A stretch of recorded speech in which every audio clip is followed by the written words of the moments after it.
Hazel the Hedgehog was folding her tiny socks. She counted 1, 2, 3, but one was missing. She peeked under the chair. No sock. She checked behind the laundry basket. No sock. Then, boing! Something bounced past her nose. It was her missing sock, and it was hopping away. Wait! Socks don't hop, Hazel squeaked, chasing after it.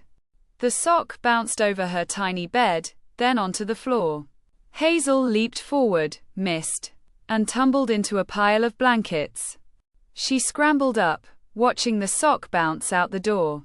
She chased it through the grass, her tiny paws moving fast. The sock hopped, jumped, and wiggled. Hazel stopped, watching carefully. Something is inside.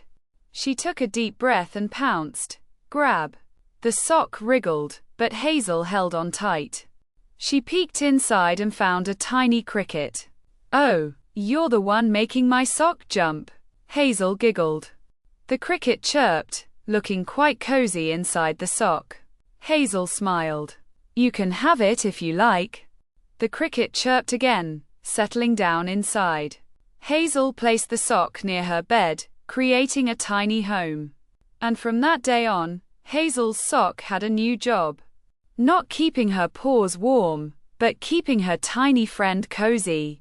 And every night, she heard happy little chirps from inside.